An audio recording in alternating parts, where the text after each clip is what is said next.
Welcome back to my personal favourite Prince tracks. Today I'm looking at The Most Beautiful Girl in the World.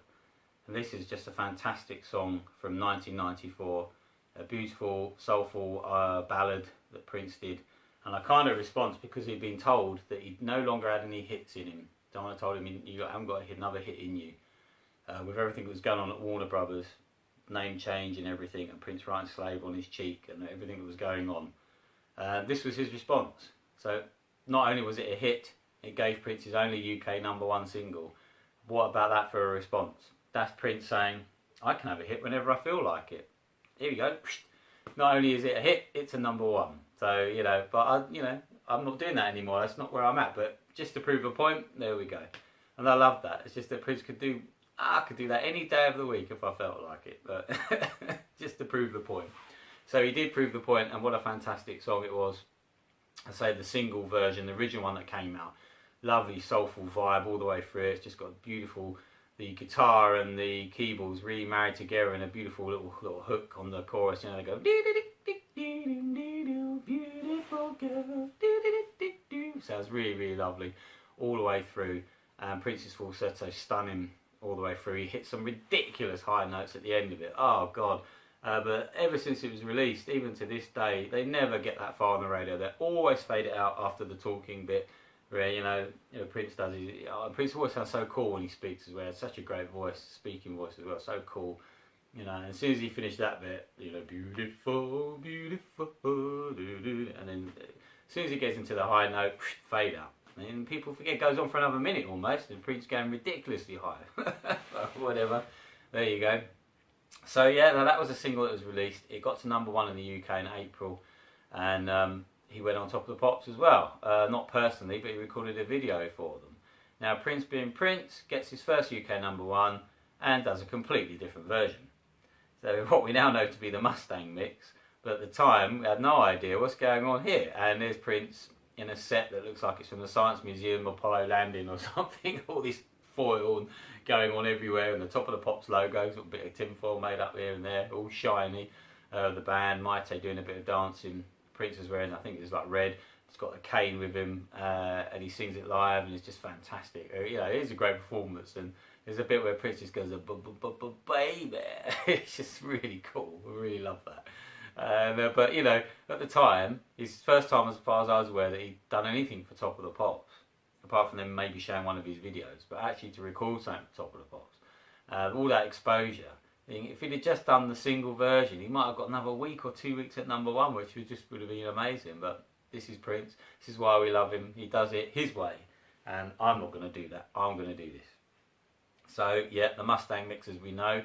So because a month later in May, the Beautiful Experience was released, which was 7 tracks, including the single release that got to #1. And 6 remixes. Some of them were more sort of dance, like Beautiful, the opening track was a dance version of it. Some of them were instrumentals, as I say, the incredible Mustang mix, and then the Mustang instrumental, which I think it's Maite, and it's sort of talking on there about going on a date, probably with Prince, obviously, and she's talking about what dress to wear. Should I wear the red dress? It's too fiery. He won't be able to sit still. He won't be able to eat. What about a white dress? It's too pure, too virgin-like. That's really good. And I like listening to that one straight after the other Mustang. Put them together as one ultimate Mustang mix. Very long. It's really good. And just recently, I managed to get the Beautiful Experience on vinyl. At the time, I only bought the CD, so I didn't even realise it was on vinyl at the time. I wasn't paying attention, but yeah, I found it, and fantastic. It's so cool. And what I love about the vinyl version is it gives the same booklet that came with the CD. Now you got this little booklet in the CD, and had pictures of the band and what have you, and brilliant picture of Prince in the middle from the Beautiful Experience performing Shush. That is, yeah. So the same booklet comes with the vinyl. It's amazing. It's like a tour program size. It's just so good, really good. I was amazed at that, and really happy. So brilliant. Yeah, as you can see, look, so cool, brilliant. Love it.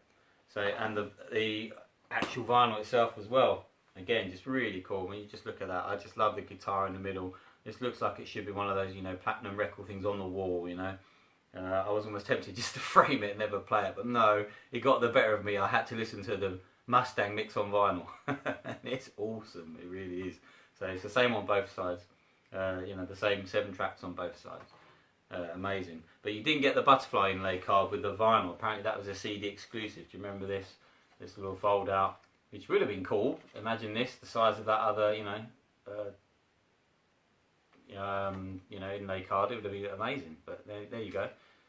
But whatever. So that was that. So that was released in May, and then later on in May, Prince ended up on the World Music Awards, Monte Carlo. And this was notable for 2 reasons, this performance of the song. One is it's one of the rare occasions that Prince actually lip syncs, so check it out, it's on YouTube. And 2, he performed another version. Another version! This is the version that ended up being on the Gold Experience album, like I said, the official version on the album. But at the time, I'd not heard it before, it was very different. There was a lot of more pauses in it, and the ending is different slightly. And the performance is brilliant. Even though Prince isn't singing, it's still worth watching just to watch him and Maite do a kind of dance thing going through it. He looks incredible. He's got this sort of blue and yellow satin outfit on. The top half is like cut out to be like the symbol. And Prince does some incredible little dancing at the end. He does his sort of signature splits and they turn round. And he does this bit of his arm where he's just going like that round. Because it's all in blue, he just like blur. And you just think, wow, what's he doing there? Really, really good. And then he does his kind of pirouettes all the way off and right up to the end of the stage, and then the big cymbal comes down to finish it. You know, it's really, really good. It is on YouTube, you just check it out. So that was later in 1995, and we did that. So as I say, the version that ended up in the Gold Experience is a lot more loud and live than the single version. A bit like the rest of the Gold Experience album. So the drums are louder, the bass is louder. All the sound effects in the song come out louder, like the teardrop bit in it. You know, he really whoop. Whoop, we hit it really loud, and the bit of Prince is about, you know, time in it, and the clock's really loud, and there's a lot more pauses in it as well, as it's going, you know, dan, dan, dan, like a bound, it's a lot more. It's like listening to it live, really. It's really, really great. I mean, it is personally my favourite version. That version and the Mustang mix are my favourite versions of the song. As I say, it's so different, and the ending is very different as well. He goes into higher falsetto, but it goes to different with the band. It's a bit more different ending. It's hard to explain really, but unless you hear it, you can try. It goes ding ding ding ding ding ding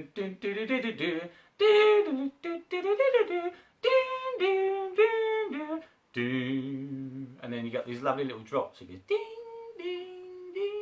And then Prince's lyrics sort of multi-layered, his voice multi-layered goes cool, which I love that bit at the end. I don't know how many versions of tracks of his voice there are, but it's just a really great effect. He goes cool. On that Monte Carlo one, that's where he does all these pirouettes to that bit of his voice. It sounds so cool. It's really, really good. So different from the version that was released as a single. As I say, a lot more live and loud. It's just a shame that they won't ever be on the compilation albums, because it was as I say, a standalone single, Prince going, you know, independent. It falls in this grey area, and it doesn't get released on any compilation, so it's not on that Prince Forever one. When will it turn up on one of them? So it will be interesting to see, because it's such a great song, such a great song. And Prince obviously thought a lot of this song, hence why there's so many versions. Maite did a version on her debut album, or her only album, Child of the Sun, 1995. The most beautiful boy in the world. Then apparently there were going to be multi-language versions of it, different local artists recording it. Apparently some of those were recorded but never saw the light of day. It was also on a track Tomorrow on Crystal Ball. You hear the most beautiful girl tomorrow. It's on there.